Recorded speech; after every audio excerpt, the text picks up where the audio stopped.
I'm starting to bring the luggage downstairs. It's really heavy. And thank God I did the prowler for all those weeks at the gym. Now I can push my luggage. I think of all the suitcases, I'm most nervous about the fabric suitcases because, I mean, because they're fabric, but also the stuff doesn't stick very well to them. Okay, it's the last two of the bunch. That's it. I have so much anxiety about shipping my stuff. I could like barely sleep last night, but it's going, it's happening. Well, that's it. All of my stuff is downstairs waiting to be picked up. It feels very final. I feel like I said, I think I had a lot of underlying anxiety about this whole moving process, and I didn't sleep very well last night. Hopefully my stuff will end up at the same place that I'm going. That's all I can hope for. Okay, so this morning is also my very last workout with my trainer from Ultimate Performance here in Hong Kong. We are gonna meet outdoors again because gyms are still closed. Gyms are closed until the 23rd, if not longer. So I'm sad that like my last workout with my trainer will not be in a gym that I've grown to love over the past 2 years. But I'm so happy that she is open to working with me outdoors. And actually this outdoor workout thing is so useful to me because just in case I don't join a gym immediately, when I move, I will still have learned exercises and skills using body weight and like without needing tons of equipment. I have bands and stuff like that that I've never used, but we're learning banded exercises that use body weight that are actually so hard. I was so sore after last Friday's workout. So I'm excited to see what she has in store for me today. We're actually gonna go meet at a pier, which is pretty exciting because I love being near water, especially early in the morning, and hopefully it's not too crowded there. So, okay, I have a few minutes before I have to go, so let's head out. Okay, it's like 6:30 a.m. and I'm at the Central Pier. My trainer told me to meet her here, but the sun hasn't really risen yet and there's only a couple people around, so I'm not really gonna walk out to the pier just now. I know Hong Kong's like pretty safe, but my gut instinct as a New Yorker is to not just wander onto a pier before sunrise. So yeah, I'm gonna hang out here in the piazza in front of the Ferris wheel. I actually rode this Ferris wheel like the second day I was in Hong Kong because I took one of those double-decker bus rides all around the city to sort of familiarize myself with the city. So everything's really coming full circle for me these last couple of days, seeing everything that, you know, I started with 2 years later. It's pretty cool.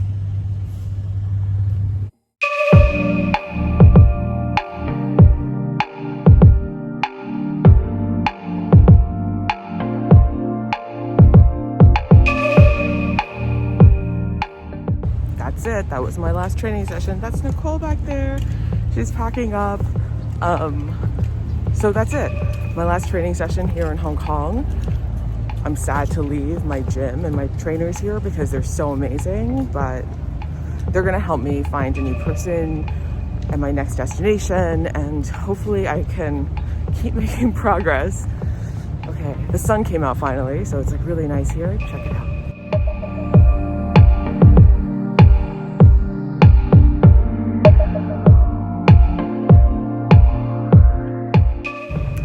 So I left all my luggage downstairs today, and I think I have housekeeping today. So I might try to stay out of my room for as much as possible this morning. I'm gonna go try to find a coffee, although I think that the Starbucks in IFC, so I'm right by IFC where I was. Where's IFC? It's like somewhere over there. But I went right by IFC where it was yesterday with LA. But I think the Starbucks there doesn't open until much later, but we're gonna go see. It's so nice to be near the water in the morning.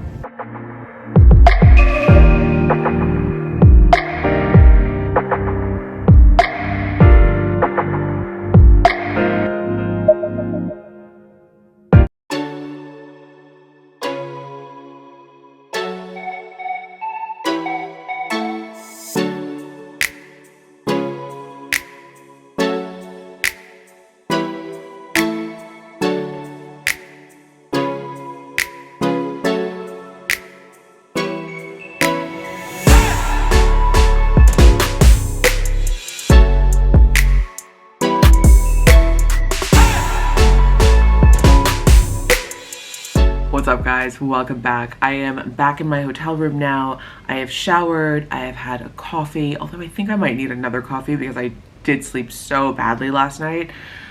In a few minutes, I'm going out to meet a friend for lunch. This friend is actually, the story is so interesting. Well, not that interesting, but it's like, for me, it's interesting. We used to be friends in high school and we grew up in like the same part of New York City. She was a year above me in school, but we were on the debate team together. And I think the story is that we were both kicked off the debate team by the same jerk on the debate team. That's a whole other show. We went to different colleges and we lost touch over the years, but we were following each other on Instagram.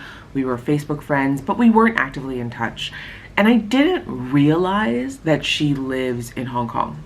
So when I got here and I was building my team here, I was actually going through LinkedIn and I saw her and I was like, wait, she lives in Hong Kong? And so we started hanging out again. So today is our last lunch. I'm sad that we'll no longer be in the same city, but it was so nice having a connection to my childhood and to my hometown is New York, but it was so nice to have a connection to my hometown here of someone that I knew growing up. That felt really good in Hong Kong, and her friendship is a friendship that I really, really value and I have really valued here. This afternoon, I'm gonna have a coffee with one of my colleagues before I go, and by and large, I think I am really close to being ready to go, and it's starting to really set in that I'm leaving tomorrow night. So I have sent off all of my luggage. They called me, they said they were coming to pick it up, so that's a good sign. I'm glad that worked. And today I have to pack my carry-on for real. I may do one more load of laundry because I don't know if you've noticed this, but if you work out, and I did not really start working out until the past year and a half, but if you work out on a regular basis, there is so much laundry. There's workout clothes, workout socks, like sports bras, everything. There's so much stuff that needs to be washed. My laundry has pretty much doubled, if not tripled, over the past year and a half. So I don't want to go on a plane. I don't want to take like a bunch of dirty laundry to my next destination. So I'm gonna try to do one more load of laundry this afternoon. Tomorrow morning, I have one more box of stuff to ship. There's something very kind of weird about the rules of shipping baggage. The list of prohibited items when you ship your baggage, like in suitcases, like put a label on a suitcase and send it, it includes things like liquids and powders and stuff like that, which unfortunately is a lot of beauty products and skincare products. And I didn't want to throw away a bunch of skincare products because one, they're expensive, and two, I just don't want to buy everything all over again. And three, I like them, so I want to take them with me. Because of the 3-ounce rule in carry-ons, I can't put them in my carry-on. So fortunately, you can ship those separately. So I think I'm gonna FedEx a bunch of my beauty products tomorrow morning, check out of this hotel, and then, you know, kill some time and see some other friends before takeoff. I think one of the most interesting things that I've experienced this year is living in a hotel for the past 2 months. When I moved to Hong Kong, I moved into a serviced apartment and I stayed there for 6 months. And then because I liked it so much, I wound up moving from one serviced apartment into another serviced apartment. And by that point, I sort of realized that I didn't want to buy furniture here or buy a vacuum cleaner or sign a long-term lease. And so when that lease ended, I moved into a hotel. There isn't a huge amount of difference between living in a serviced apartment and living in a hotel, but I do think there are some very specific pros and cons, especially this year, that I have learned living in a serviced apartment versus living in a hotel. So if you are thinking about moving to Hong Kong, or another country or another city, and potentially deciding in between living in a hotel for a little while you find a long-term lease, or living in a serviced apartment, I have some thoughts on living in a hotel. One of the key reasons I decided to move from my last apartment into a hotel and not extend the lease on my apartment is that because the hotel industry has been so impacted by the pandemic, you can actually stay in a hotel long term for so much less money than living in a serviced apartment. What I found when I was moving out of my last serviced apartment was I did look at other serviced apartments because I thought like I would try another serviced apartment before leaving Hong Kong just to see what it was like. And there were some that I liked the looks of from the outside. And it's always nice to have a kitchen and normal apartment things. So I looked around, but what I did find is that because of the pandemic, a lot of people had moved into serviced apartments as a holdover while they were deciding whether or not to move abroad or to sign long-term leases. And serviced apartment prices had not really come down over the past year and a half. Hotel prices, though, had steeply dropped, and the deals that hotels were cutting for long-term guests, it was incredible. So what I'm paying now to stay in a pretty solid 4-star business hotel in the same neighborhood that my last apartment was in, with tons of amenities, housekeeping, security, a staff that knows you, all of that, I am paying 1/5, fully like 80% less than I was paying in the serviced apartment. That was a huge motivating factor for me. I feel like I've saved so much money over the past 2 months not living in a serviced apartment. It's also been good for me because I have not accumulated a bunch of extra stuff because the space is smaller. So this hotel room is about half the size of my last apartment, and I am such a cliche in the way that like my lifestyle expands to fit the space I'm in, or expands to fit my salary. I'm a flexible person, right? So if I have more space, I have a tendency to buy things to fill that space. And because I am not staying here long term, I'm glad I didn't accumulate a bunch of stuff because the apartment seemed empty. So for me, living in a smaller space, if I know I'm not staying long term and I'm not setting up house here, that was the right decision for me. One other thing that I noticed immediately upon moving into a hotel that is completely different than living in an apartment is that hotels are set up so, especially business hotels, they are set up so when a guest shows up, even if they're just staying one night, there's nothing to figure out. I love how intuitive hotel rooms are. The light switches are in the right places. They're next to the bed, they're next to doors. The bathroom, everything works. There's no weird stuff that you need to figure out how to use. The water drains correctly. The maintenance functions really quickly. If something is broken, somebody comes to fix it. There's no negotiation because hotels are used to being extremely nimble and very responsive to guests' demands and needs, and they don't want you to have to figure things out. They want you to be able to come in, everything works, the Wi-Fi works, nothing is weird. There are outlets at the desk, there are outlets in the correct places in the walls.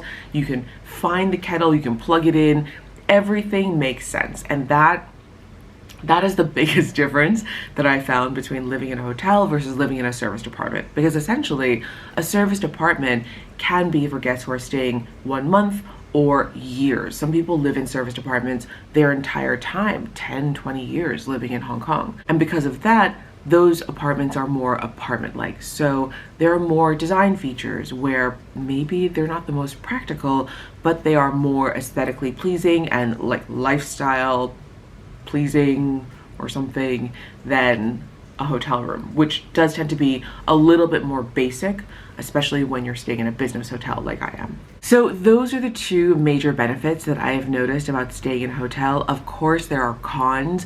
One con is not having your own washing machine and dryer, which is complicated if you have a lot of laundry like I do. But like I said in my last video, I actually really enjoy the community and neighborhood feeling of going to a local laundromat. There's been something that I've really liked about it.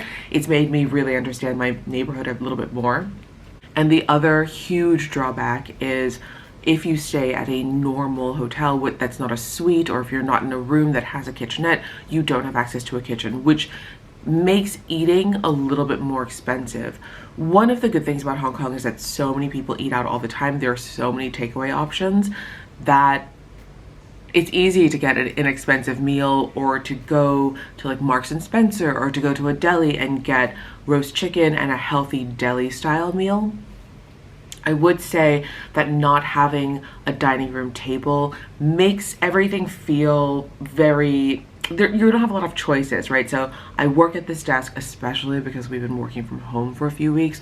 I work at this desk. I also eat at this desk. Also, all my stuff is all over this desk because it's just the desk. And luckily the desk goes from wall to wall, so it's quite long, but it does become a little bit repetitive. You don't really get to move from room to room to room, or dining room to sofa to bed to everything happens. I'm either sitting on the bed or sleeping on the bed, or sitting at the desk and working or eating at the desk. So yeah, those are my pros and cons, the high level ones that I think are probably the most important. Of course, there are other things. I wish that there was space to customize the hotel room a little bit. I wish there was like a little bit more closet space. But at the end of the day, I have super enjoyed living in a hotel, and I would totally do it again, especially if you're going somewhere that you're not really sure if you're staying super long term. I think a hotel, if you can get a good deal, is a great option. So now I'm gonna head out and meet my friend Jennifer for lunch. She asked me where I wanted to go, and to be honest, like I said before, my favorite restaurant in Hong Kong is Associazione Chianti, and they are open for lunch because everyone's closed for dinner after 6 p.m. I thought I would like a really nice chicory salad from there, and maybe like a little chicken or a little steak or something. So that's where we're going. I'm trying to eat as much at Chianti as possible before I can leave Hong Kong. That's basically how I'm going about this. So, all right, let's go.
That's it, guys. That is my last night in Hong Kong, and it's not even 7 o'clock. It's like 10 to 7.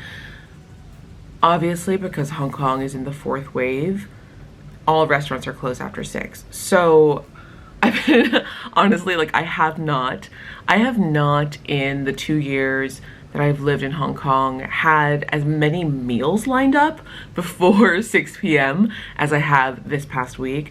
It's been so great to see everyone. After my birthday lunch with my high school friend Jennifer at Chianti, I went to Tai Hang, which is a neighborhood I haven't been to yet, to be honest. There was an apartment that I was looking at there for a little while.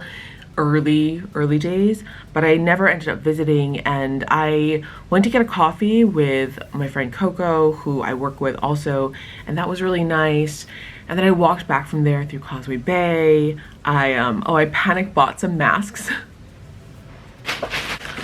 I just have this fear that I'm going to run out of masks somehow. I know it's completely irrational, but I did just pick up some supplies for either the plane, or I may just ship these things to myself. So I got 2 giant packs of Kleenex antibacterial wipes, possibly for the plane and for my hotel room.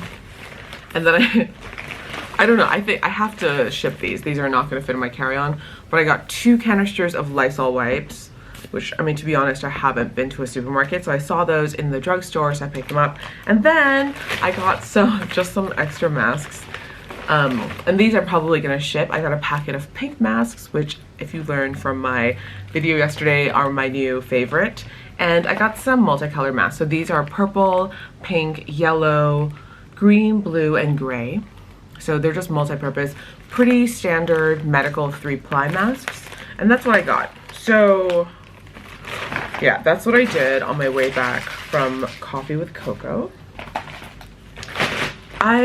There's some things that I actually have to do before I leave tomorrow, or that I want to do. I really want to do another load of laundry, and I don't know if I should do that now or really early tomorrow. I am leaning towards really early tomorrow because I wake up at like 4:30 or 5 o'clock in the morning anyway, and I prefer just doing things when other people aren't up and, like, you know, it's a little bit more quiet on the streets. And I also need to go to FedEx to send myself a box of beauty products because I couldn't put them in my luggage that was shipping. I also want to go drop off a bag of donated things at the Salvation Army. And then I need to check out of the hotel tomorrow around midday, which is, yeah. So tonight I'm gonna try to get all of my carry-on stuff into my carry-on bag as much as possible before I do laundry tomorrow and pack that stuff. I hope everything fits, but I do feel okay because I am shipping another box. So I might just go ham at the mask store again tomorrow. Who knows? Anyway, happy Vlogmas day 14. Thank you so much for watching. I cannot believe that I've made 14 days, 2 whole weeks, vlogging every single day. Thank you so much for watching. I really appreciate it. I hope you're staying safe and healthy, and I will be back tomorrow with one last video from Hong Kong. Hope you have a good night.